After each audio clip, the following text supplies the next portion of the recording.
Chapter 9 की starting amusement park से होती है, जहां वो सारे ग्रुप घूमने आए थे।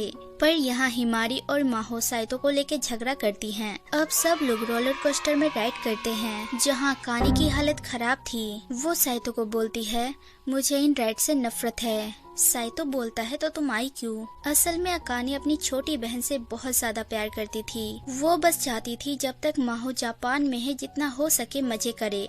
अब साइतो अकाने को कांपते देख उसका हाथ पकड़ लेता है ताकि उसे डर न लगे। दूसरी ओर साइतो और माहो हंटेड हाउस में एंट्री मार चुके थे, पर अकाने डर के मारे बाहर खड़ी होकर रोती है, जिसे हिमारी शांत कर रही थी। अंदर माहो और साइतो मजे करते हैं, जहां माहो नाटक करने लगती है, मैं चल नहीं पा रही, मेरी तबीयत खराब लग रही है, ताकि साइतो उसे कैरी करके ले जाए। इस बात पे साइतो से घूरता है और बोलता है, ऐसे ही झूठ बोलती रही तो किसी दिन तुम्हें सच में कुछ होगा और कोई तुम पे यकीन नहीं करेगा।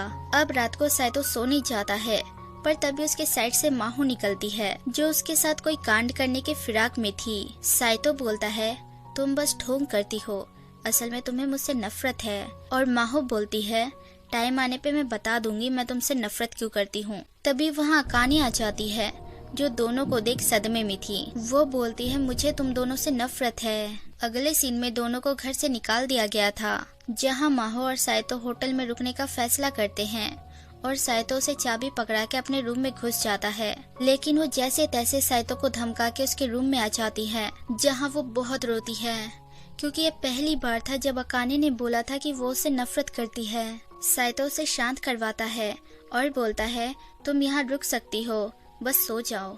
साइतो उसे प्यार से सुलाता है और आधी रात को उसकी तबीयत खराब होने लगती है। असल में उसने अपनी दवाई नहीं ली थी, जिस वजह से उसकी हालत खराब हो रही थी, इसलिए साइतो उसे हॉस्पिटल ले जाता है, जहां माहो बोलती है, मेरी तबीयत खराब है, इस बारे में अकाने को मत बताना, मेरी वजह से वैसे भी उसने अपनी पूरी जिंदगी बर्बाद कर दी है, बस मेरा ख्याल रखने में। जिस पे साइतो प्रॉमिस करता है कि वो अकाने को कुछ भी नहीं बोलेगा। अब वो ये बोल के चला जाता है कि तुम्हारी फैमिली जल्दी यहाँ आएगी। स्कूल में अकाने साइतो को पकड़ लेती है और उसे माहो के बारे में पूछती है, क्योंकि अपनी फैमिली से पूछने पे वो बताते हैं वो ट्रैवलिंग कर रही है। लेकिन अगर माहो चाहती भी तो वो मुझे जरूर बताती, उसने मुझे बताया भी नहीं और मेरे मैसेज और कॉल भी नहीं देख रही। अकाने को साइतो पे शक था, उसे इस बारे में कुछ तो पता है। अगले सीन में साइतो माहो से मिलने चाहता है, जहां उनके बीच अकाने की बात होती है।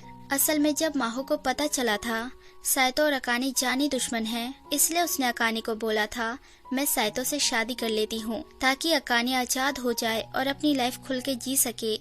ये सब उसने अकाने की खुशी के लिए करने की कोशिश की थी, लेकिन अब अकाने उसे नफरत करती है। ये सोच के माहो दुखी थी। साइतो उसे पकड़ के बोलता है, मैं भी अकाने की खुशी चाहता हूँ। तभी साइतो बाहर देखता है, अकाने खड़ी है। वो उसे देख भाग जाती है। उसने सब सुन लिया था और साइतो की बात याद करते हुए वो शर्माती है। अगले सीन में माहो अकाने से माफी मांगती है और बोलती है, साइतो के साथ मैंने बहुत गलत हरकत की, लेकिन उसने कभी भी मेरे साथ कुछ गलत नहीं किया। खैर, अकाने का कहना था, तुम्हें मेरी वजह से खुद को सैक्रिफाइस करने की जरूरत नहीं है, तुम मेरी छोटी बहन हो। वो बस माहो को माफ कर देती है। अब क्लास में वो साइतो से बहस करती है और ये सोच के खुश भी होती है कि साइतो उसकी खुशी चाहता है। बात करने के दौरान वो बीच में बोलती है, तुम घर वापस कब आओगे? ग्रैंडमा को पता चला तो अच्छा नहीं होगा, इसलिए वो उसे वापस बुलाती है और उनकी बात हिमारी सुन लेती है, जो शॉक थी।